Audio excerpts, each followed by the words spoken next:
Ay, gago. Hindi na nakuha.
Bang! Oh, puta.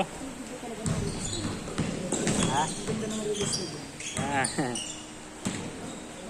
Parang kahit gusto lang parang Hindi na. Hindi. Sakto lang tayo eh.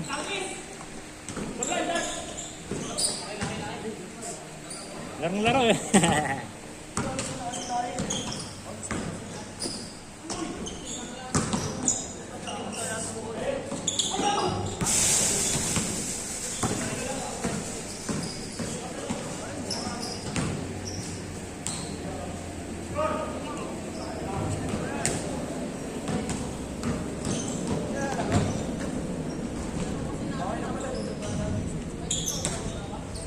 Hindi na kaya sa extend. Pagod na. Pagod na. nakakapagod pag malas. Parang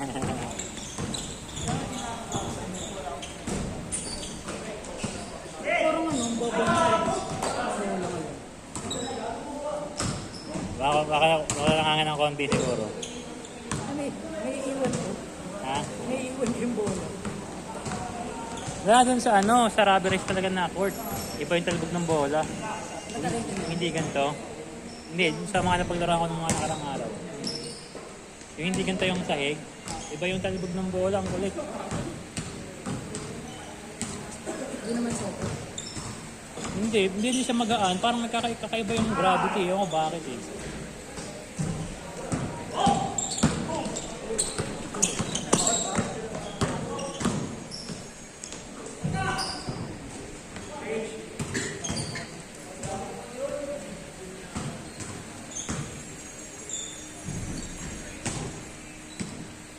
Dapat hindi counter pag ganun. Ha? Dapat hindi counter.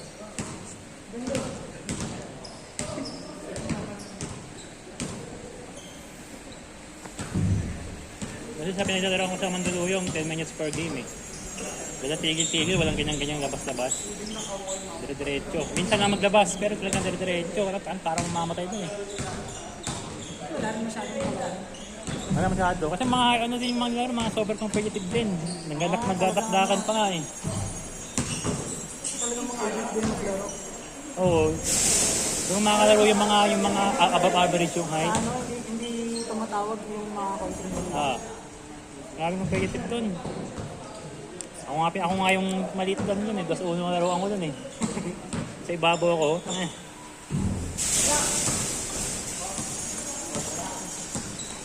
Okay lang kasi nakakagod na puno eh. Oo. Inibigay ko nga eh. Inibigay ko na. Bumaba mo na. Kaya minsan ayaw ako kumuha ng bola eh. Diba sa dribble, no? Ubus na yung hininga ko eh.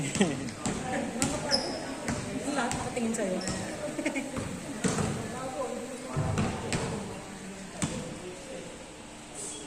Yung ano, mga dumadakdak eh.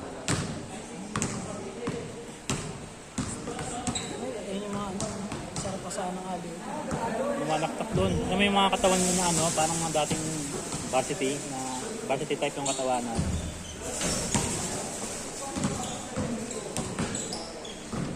Ano, parang gano'n, no? Number 5 na blue. Pero yun lang yung guardian nila.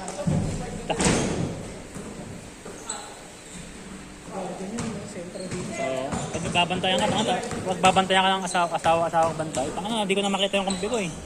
Oo, kitang Ang laki. yun ang minanto dinito ng man to man, ang hirap bantayan, ang hirap takasan, laki. Sabi ko, wala kang doon makikita na pag may pangarap kang maging professional, dapat testing mo yung sa mga ganun. Doon mo makikita na wala talaga, di ka pwede. Merong level sa basketball. Hindi basta-basta na naging pro. Pero yung dating PBA player na taga-Dragon. Poligrates.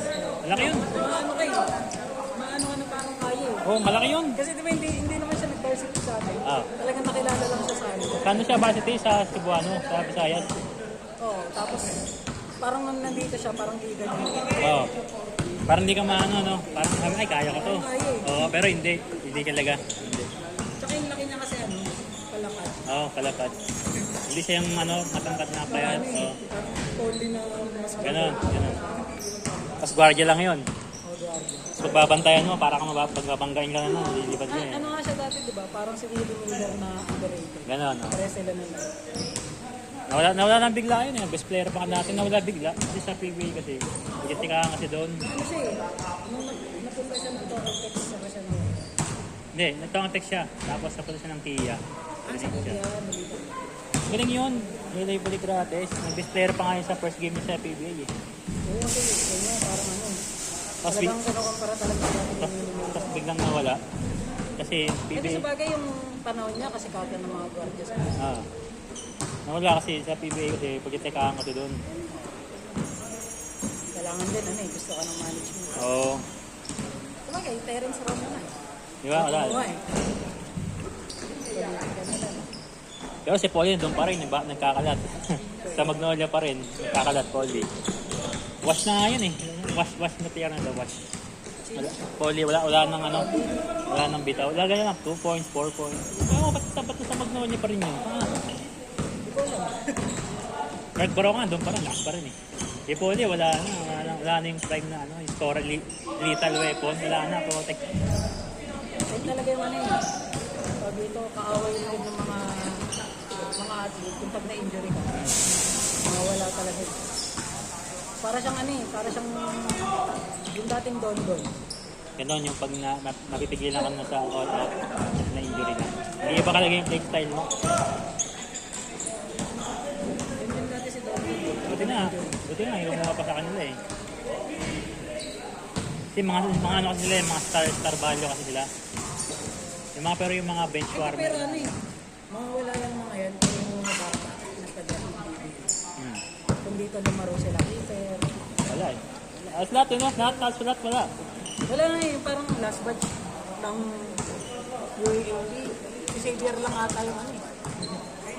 Zero. Zero lang. Dapat nga, bumunta na ng ano yun eh, ng Korea yun eh. Korea. Pareha sila ni Tamayo. Pigilan. Kasi diba ano, pag magkakampi sila ni Tamayo.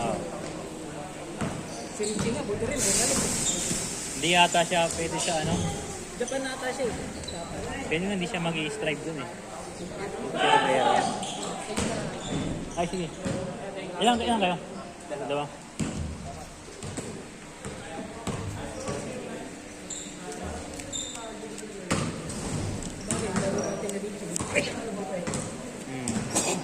PB, kung ako, magpipibi. Para si Robert Bolick. Pero ngayon okay na siya eh. Yun o, Richie. Si Richie, pinapanood yung highlights. Lagi nag-best player yan pag naglaro Phoenix. Kasi yun nga nakikita ko sa Facebook, parang ang gaganda ng stats na. Si Rich kasi yung highlights. Puro ano pa nga niya, puro Pinoy step nga yun eh. Hindi na siya yung ano, hindi na siya yung sa UAAP na parang bara-bara lang. Yun nga si Robert Bolick, malaki offer nun sa ano eh, sa Korea yata, Japan. Hindi niya kinuha. Kasi mas gusto, sabi niya, Japan na ata. Japan, sabi niya, mas gusto niya nandun niya makasama niya pamilya niya dito sa PBA. So okay naman din daw. Yun ang magandang desisyon. Idol ko yun eh, Robert Bolick eh. Akala ko Inglesero yun, puta ang Tagalog pa rin hayop na yun dati. Pareha sila ni ano, yung sa San Miguel, yung Rodney. Mga puti kasi yun, no? Parang pag nakita ko yung Parang ka ng English eh, no? Nagkatagalog, nag-joke-joke pa nga ng Bisaya. makita ko kasi sa TikTok yun, yun nga yung nag-joke-joke. Mga joke-joke daw. Tagalog pala, gaga. CJ Perez din. Ano dati? Alam mo Englishero. Alam ko dati, import yun. Taka na laking ilan pala, Ilocos pala yun. Sino? CJ Perez. Ilocos pala yun. Kapapanga ba yun? Pareha sila ni Armin. Panga pala. Laking doon pala. Tapos, Kaya nga siya ano yung may lahi. Kasi sa Pampanga siya. sa ano, mga kano, no? Yung mga Amerikano sundalo. Sa flight. Dami doon, yung mga sundalo doon. Kaya nga, pag nakita ko yung hop-hop doon, tapos dami pang panga, mataas chance ang sakit galing na nila. Kahit hindi rin sundalo. Mga daya lang. May doon ano yung Aurora Festival. Marami foreigner. Foreigner. Maglalakad lang ako din sa labas para bumili ng pagkain. Yung talaga yung trade mo doon. Foreigner. Tabi-tabi rin yata yung ano doon eh. Hotel. Yung mga barbar din doon. Yung mga Pinay. Yung parang isang hilera ng street, puro hotel. Sa kabilang street ng puro bar. Hindi ka nalalayo. Kaya hindi na rin ako nagtataka dun sa lugar. Siyempre yung mga ano. Score! Ha? 8-8 lang ha. Tapos sir.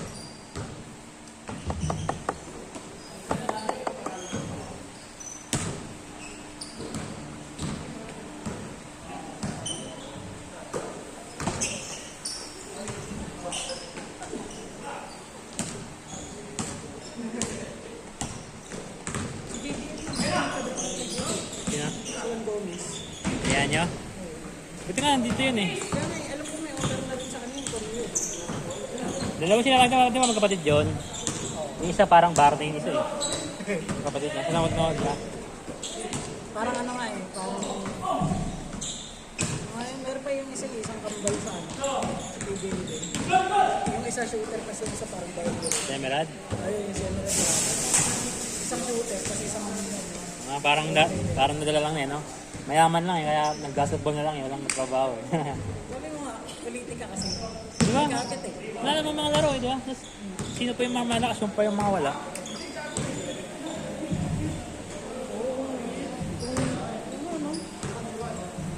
Saka lang mag-import ng PBA.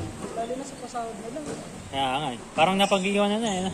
Ibalik nila dito yung mga player natin na nasa ibang bansa. Sisikat ulit sila eh. Kasi papanoorin kasi. Manonood yung mga tao eh.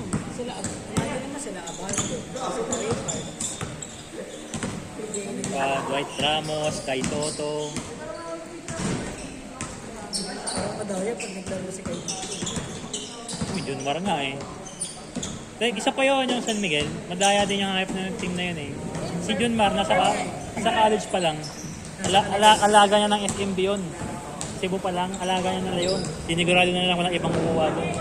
Ano yun eh? Sabi ka, di ba pangalan pa ng nagpalit pa ng franchise dati na SMB? Petron.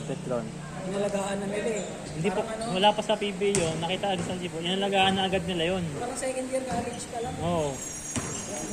Sinasama sa Alab, San Miguel. Tapos sinigurado na SMB na sa kanila yung first pick. Sinigurado nilang kanila yung first pick nun eh. Para di na makagaw si Junmar. Yun din, trade din. Iniisip ko sino yung binitawan nila. Yung daw yung batch nila ba ni Saber?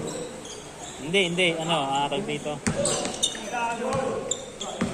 Ano yun ata? Yung binitawan nila sa Barako. Naging farm team nga rin. Dati pa, alam ko R21 yata yun. Yung... R21. Kasi kataka kasi ako, tanga lakas-lakas San Miguel, si Negros. Laging nasa pick na sa unahan lagi. Lakas-lakas. Yung gala po ito. Tingnan mo si Greg Slaughter, hindi na nakabalik. Politikaan din yun eh. Greg Slaughter. Greg Slaughter, lakas-lakas nun. Ang ingay ng pangalan nila bago mag-start. Wala pa rin eh. Kukuyan doon ng Titan Ultra. Oo, yan. Isip ko nung tinong ko. Hindi ba kasi pera-pera eh. Tangin na kasi hindi may bigay yung perang gusto eh. Para si... Mayag na nga daw siya sa sahod eh. Yung parang PBA commission daw. Pangarap niya sa net ng PBA. Wala, hindi natuloy. Hinarang ata eh. Sabi, hinarang na naman daw eh. Hinarang na naman daw.